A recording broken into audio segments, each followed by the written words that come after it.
Right then, settle in. Let the day's worries drift away like mist in the morning sun. Tonight, let's journey back, far back, to a time the storybooks often get wrong. Forget the shining nights and grand castles for a moment. We are going to a different Middle Ages, one you probably wouldn't last a single sunrise in. Imagine waking up, not to the gentle chirping of birds, but to the aggressive buzzing of, well, everything.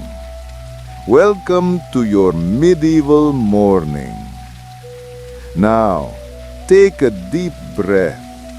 The year is roughly 1325. You've just blinked awake, and the good news ends pretty quickly. Your bed isn't exactly inviting. Think of a straw mattress generously shared with families of fleas and other unseen inhabitants. It smells faintly of the barn floor it recently was. No fluffy pillows, no soft sheets, just a heavy wool blanket that feels like it's absorbed the grime of a year's worth of winters.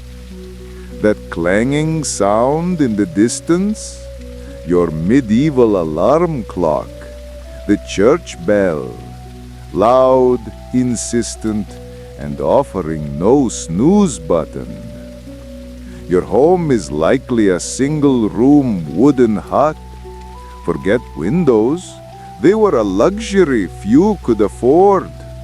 It's an open-concept living space where your family, your livestock, maybe a goat or some chickens, and a thriving community of insects all coexist. The air, the air, it's a unique blend. Stale ale from last night, the faint tang of human sweat, the unmistakable aroma of goat, and the persistent undercurrent that you try not to identify as mold, but deep down you suspect it is. Scented candles? Not a thing. Even if they were, they'd probably just melt into the dirt floor.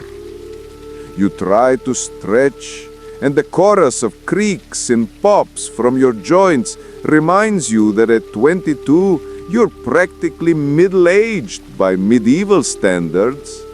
Your spine feels like an old wooden door hinge, and your knees sound like a bag of rocks being shaken by a very tired person. Getting out of bed is a minor gamble.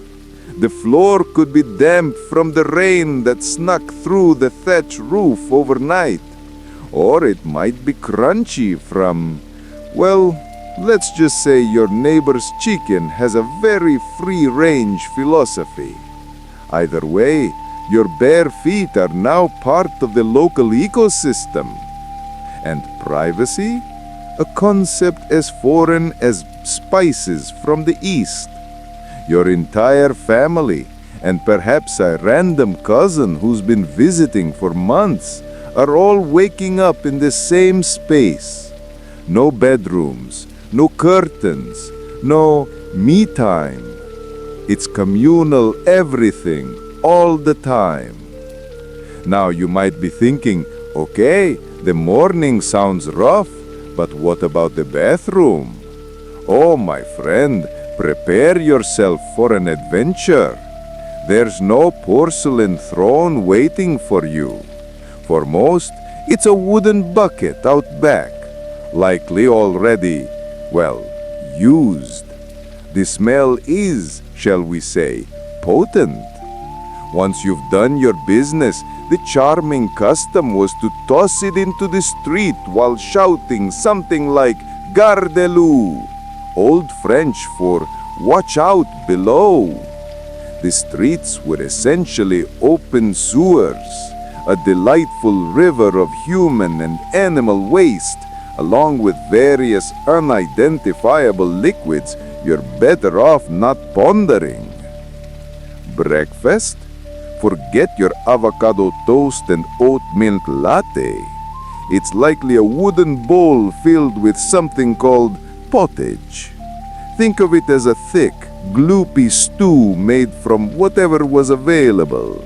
Grains, root vegetables, maybe a few beans if the harvest was good.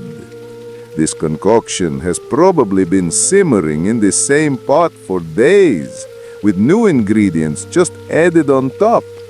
It's less a recipe and more an ongoing edible experiment.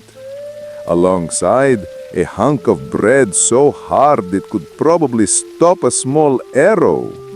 It's made from coarse rye or barley flour, often bulked up with things like sawdust or ground acorns. Wheat was for the wealthy. And to drink? Water was often unsafe due to contamination, so the drink of choice, even for children, was weak ale, low alcohol, but boiled, so less likely to kill you immediately.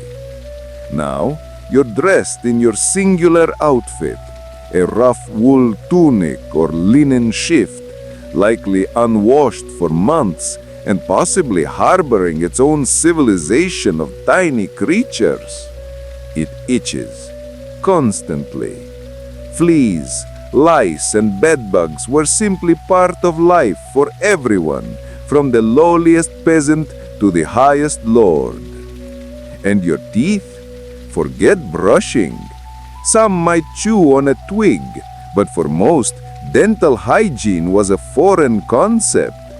By your mid-20s, your smile would likely resemble something unearthed from an ancient burial ground. Cavities rampant, gums swollen, and breath that could curdle milk. Your day has just begun, and you're already tired, probably itchy, and definitely underfed. But the sun is rising, and the fields need tending. The animals need caring for, or your craft demands your attention. Life in 1325 wasn't about comfort or leisure. It was about survival, one difficult day after another. So, as you drift off to sleep in your clean, comfortable bed, perhaps take a moment to appreciate the simple luxuries we often take for granted. Because a single day in the real Middle Ages was a far cry from the romantic tales, and it's a world most of us wouldn't last until nightfall in. Sweet dreams.